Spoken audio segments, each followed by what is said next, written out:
VK Mishra present. हमारे channel पे बने रहने के लिए हमारे चैनल को लाल बटन दबा करके सब्सक्राइब करें और साथ में बेल आइकन घंटी दबाएं। ध्यायेत नित्यं महेशं रतिर्निभं चारुचंद्रावतंसं रत्नाकल्पोज्ज्वलांगं परशु मृगवरा भीतिहस्तं प्रसन्नं पद्मासीनं समन्तात् अस्तुतमवर्गणैर् व्याघ्रकृतिं वशानं विश्वाद्यं विश्वबीजं निखिलभयहरं पंचवक्त्रं त्रिनेत्रम्। ओम नमः शिवाय। जय श्री राधे कृष्ण। आप सभी का हमारे YouTube चैनल पे बहुत बहुत स्वागत है। यूं ही ज्ञानवर्धक जानकारियाँ प्राप्त करने के लिए हमारे इस चैनल को लाल बटन दबा करके सब्सक्राइब करें, साथ में बेल आइकन घंटी दबाएं ताकि मेरे वीडियो का नोटिफिकेशन आपके पास सबसे पहले पहुंचे। आइए आज सुनते हैं श्रावण मास महात्म्य 7वें अध्याय की कथा। इस अध्याय में मंगला गौरी व्रत का वर्णन किया गया है। जो भी जातक सावन के महीने में भगवान शिव की आराधना करते हैं, पूजा करते हैं या शिव महापुराण, शिव महात्मा का, श्रावण मास महात्मा का कथा श्रवण करते हैं, भगवान भोलेनाथ की कृपा से उन्हें सभी प्रकार के सुख और समृद्धि की प्राप्ति होती है। सावन का महीना भगवान भोलेनाथ के भक्तों के लिए यह बड़ा ही उत्साह का महीना होता है। भगवान शिव को प्रसन्न करने के लिए जप, तप, होम, पूजन आदि का कार्य किया जाता है। इससे भगवान अति प्रसन्न होते हैं। भगवान भोलेनाथ ही एक ऐसे देव हैं जो कि अपने भक्तों के ऊपर थोड़े से जल से ही प्रसन्न हो जाते हैं और अपना कृपा बरसाते हैं। तो आइए सुनते हैं श्रावण मास महात्म्य 7वें अध्याय की कथा। तो बोलिए प्रेम से भगवान भोलेनाथ की जय। ईश्वर बोले कि हे सनत कुमार, अब मैं अति उत्तम भौम व्रत का वर्णन करूंगा, जिसके अनुष्ठान करने मात्र से वैधव्य नहीं होता। विवाह होने के पश्चात 5 वर्षों तक यह व्रत करना चाहिए। इसका नाम मंगला गौरी व्रत है। यह पापों का नाश करने वाला है। विवाह के पश्चात प्रथम श्रावण शुक्ल पक्ष में पहले मंगलवार को यह व्रत आरंभ करना चाहिए। केले के खंभों से सुशोभित एक पुष्प मंडल बनानी चाहिए और उसे अनेक प्रकार के फलों तथा रेशमी वस्त्रों से सजाना चाहिए। उस मंडप में अपने सामर्थ्य के अनुसार देवी की स्वर्णमयी अथवा अन्य धातु की प्रतिमा स्थापित करनी चाहिए। उस प्रतिमा को 16 उपचारों से, 16 दुर्वा दलों से, 16 चावलों से तथा 16 चनों की दालों से मंगला गौरी नामक देवी की पूजा करनी चाहिए और 16 बत्तियों से 16 दीपक जलानी चाहिए। दही तथा भात का नैवेद्य भक्ति पूर्वक अर्पित करनी चाहिए। देवी के पास ही पत्थर का शील तथा लोढ़ा स्थापित करनी चाहिए।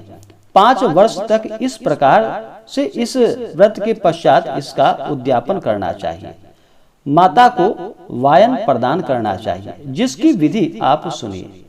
अपने सामर्थ्य अनुसार एक पल प्रमाण स्वर्ण की अथवा उसके अधिक प्रमाण की अथवा उससे भी आधे प्रमाण की मंगला गौरी की प्रतिमा निर्मित करानी चाहिए। अपनी शक्ति के अनुसार स्वर्ण आदि के बने तंडुल पुरित पात्र पर वस्त्र तथा रमणीय कंचू की ओढ़नी रखकर उन दोनों के ऊपर देवी की प्रतिमा स्थापित करनी चाहिए। पास में चांदी से निर्मित सिल तथा लोढ़ा रखकर माता को वायन प्रदान करनी चाहिए। इसके बाद 16 सुवासिनियों को प्रयत्न पूर्वक भोजन करानी चाहिए। हे विप्र, इस विधि से व्रत करने पर 7 जन्मों तक सौभाग्य बना रहता है और पुत्र आदि के साथ संपदा विद्यमान रहती है। सनत कुमार बोले कि सर्वप्रथम इस व्रत को किसने किया था और किसको इसका फल प्राप्त हुआ? हे शंभु, जिस तरह से मुझे इसके प्रति निष्ठा हो जाए, कृपा करके वैसा ही बताइए। ईश्वर बोले कि हे सनत कुमार, पूर्व काल में कुरु देश में श्रुतकृति नामक एक विद्वान, कृतिशाली, शत्रुओं का नाश करने वाला, 64 कलाओं का ज्ञाता तथा धनुर्विद्या में कुशल राजा हुआ। पुत्र के अतिरिक्त अन्य सभी शुभ चीजें उस राजा के पास थी। अतः वह राजा संतान के विषय में अत्यंत चिंतित हुआ और जप ध्यान पूर्वक देवी की आराधना करने लगा। तब उसकी कठोर तपस्या से देवी प्रसन्न हुई और उससे यह वचन बोली कि हे सुव्रत, वर मांगो। स्तुतकृति बोला कि हे देवी, यदि आप मुझ पर प्रसन्न हैं तो मुझे सुंदर पुत्र प्रदान कीजिए। देवी, आपकी कृपा से अन्य किसी भी वस्तु का अभाव नहीं है। उसका यह वचन सुनकर पवित्र मुस्कान वाली देवी ने कहा कि हे राजन, तुमने अत्यंत दुर्लभ वर मांगा है, फिर भी कृपावश मैं तुम्हें अवश्य दूंगी। किंतु हे राजेंद्र, सुनिए, यदि परम गुणी पुत्र चाहते हो तो वह केवल 16 वर्ष तक जीवित रहेगा, और यदि रूप तथा विद्या से विहीन पुत्र चाहते हो तो वह दीर्घायु वाला होगा। देवी का यह वचन सुनकर राजा चिंतित हो उठा और पुनः अपनी पत्नी से परामर्श करके उससे गुणवान तथा सभी शुभ लक्षणों से संपन्न 16 वर्ष की आयु वाला पुत्र मांगा। तब देवी ने भक्ति संपन्न राजा से कहा कि हे नृपनंदन, मेरे मंदिर के द्वार पर आम का वृक्ष है, उसका एक फल लाकर मेरी आज्ञा से अपनी भार्या को उसे भक्षण करने हेतु प्रदान करो, जिससे वह शीघ्र ही गर्भ धारण करेगी, इसमें संदेह नहीं है। प्रसन्न होकर राजा ने वैसा ही किया और उसकी पत्नी ने गर्भ धारण कर लिया। 10वें महीने में उसने देवतुल्य सुंदर पुत्र को जन्म दिया। तब हर्ष तथा शोक से युक्त राजा ने बालक का जात कर्म आदि संस्कार किया और शिव का स्मरण करते हुए उसका नाम चिरायु रखा। इसके बाद पुत्र के 16 वर्ष के होने पर पत्नी सहित राजा चिंता में पड़ गया और वे विचार करने लगे कि यह पुत्र बड़े कष्ट से प्राप्त हुआ है और मैं इसकी दुखद मृत्यु अपने ही सामने कैसे देख सकूंगा। ऐसा विचार करके राजा ने पुत्र को उसके मामा के साथ काशी भेज दिया। प्रस्थान के समय राजा की पत्नी ने अपने भाई से कहा कि कार्तिक का वेश धारण कर आप मेरे पुत्र को काशी ले जाइए। मैंने भगवान मृत्युंजय से पूर्व में पुत्र के लिए प्रार्थना की थी और कहा था कि हे विश्वेश, आप जगतपति की यात्रा के लिए मैं उस पुत्र को अवश्य भेजूंगा।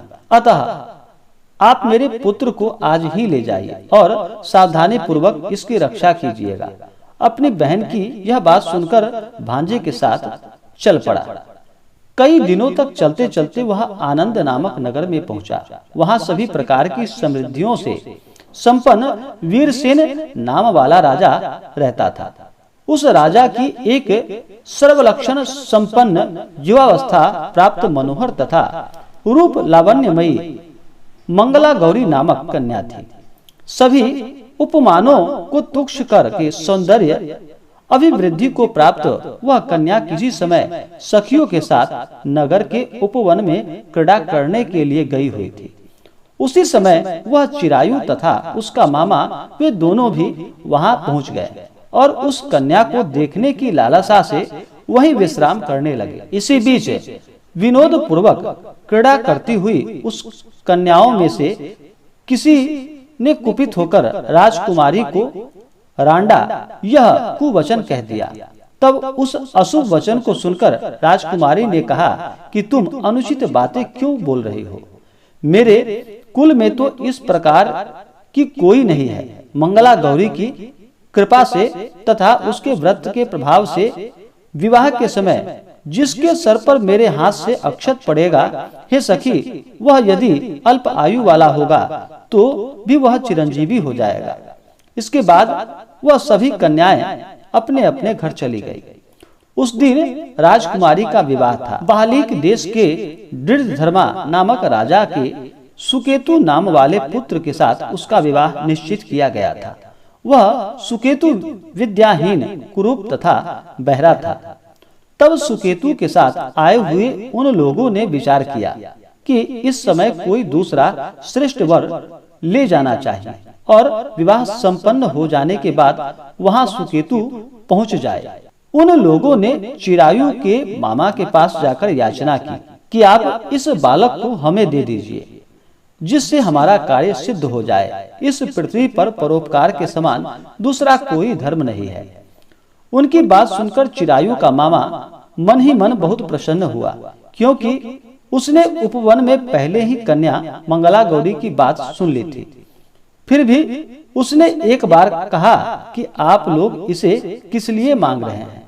कार्य की सिद्धि हेतु वस्त्र, अलंकार आदि मांगे जाते हैं, वर तो कभी भी नहीं मांगा जाता। तथापि आप लोग का सम्मान रखने के लिए मैं इसे दे रहा हूं। इसके बाद चिरायु को वहां ले जाकर उन लोगों ने विवाह संपन्न कराया। सप्तपदी आदि के हो जाने पर रात्रि में शिव पार्वती की प्रतिमा के समक्ष उस चिरायु ने हर्षयुक्त होकर मंगला गौरी के साथ शयन किया। उसी दिन चिरायु के 16 वर्ष पूर्ण हो चुके थे और अर्धरात्रि में साक्षात काल सर्प रूप में वहां आ गया। इसी बीच संयोगवश राजकुमारी जाग गई। उसने उस महासर्प को वहां देखा और वह भय से व्याकुल होकर कांपने लगी। तभी उस कन्या ने धैर्य धारण कर 16 उपचारों से सर्प की पूजा की और पीने के लिए उसे दूध दे दिया। उसने दीनता भरी वाणी में उस सर्प से प्रार्थना की तथा स्तुति की। मंगला गौरी प्रार्थना करने लगी कि मैं उत्तम व्रत को करूंगी जिससे मेरे पति जीवित रहें।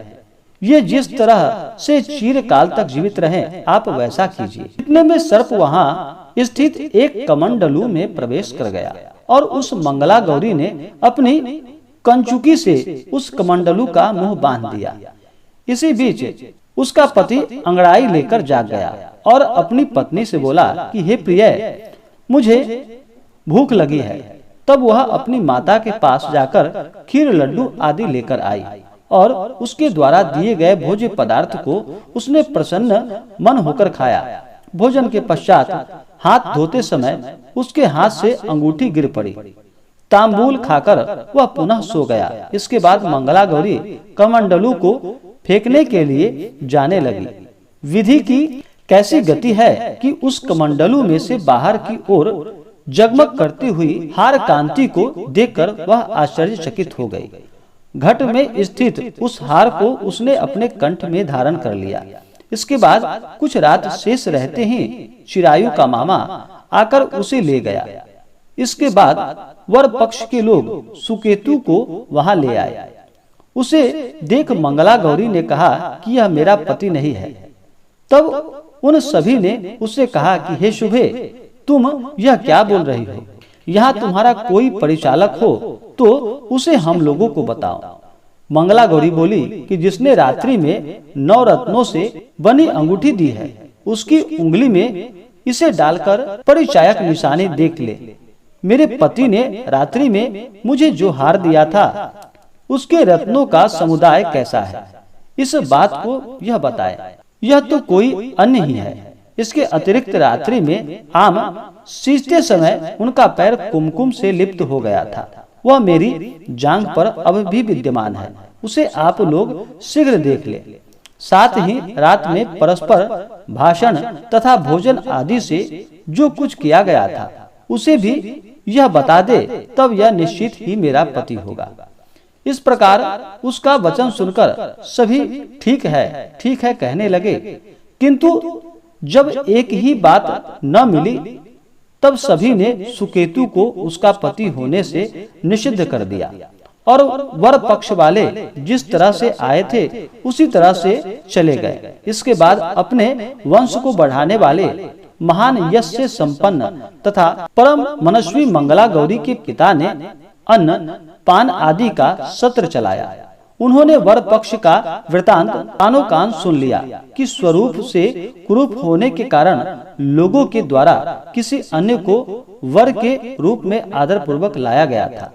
तब उन्होंने अपनी कन्या को पर्दे के भीतर बिठा दिया। इसके बाद 1 वर्ष बीतने पर यात्रा करके चिरायु अपने मामा के साथ यह देखने आया कि विवाह के बाद वहाँ क्या हुआ। तब उसे गवाक्ष के भीतर से देखकर वह मंगला गौरी अत्यंत प्रसन्न हुई और माता पिता से बोली कि मेरे पति आ गए हैं। राजा ने अपने सुहृदजनों को बुलाकर पूर्व में कहे गए सभी परिचायकों को निशानी को देकर मंद मुस्कान वाली अपनी कन्या चिरायु को सौंप दी। राजा ने शिष्ट जनों को साथ लेकर विवाह का उत्सव कराया। इसके बाद राजा वीरसेन ने वस्त्र, आभूषण आदि, सेना, घोड़े, रथ और अन्य भी बहुत सी सामग्रियां देकर उन्हें विदा किया। उसके बाद कुल को आनंदित करने वाला वह चिरायु पत्नी तथा मामा को साथ लेकर सेना के साथ अपने नगर पहुंचा।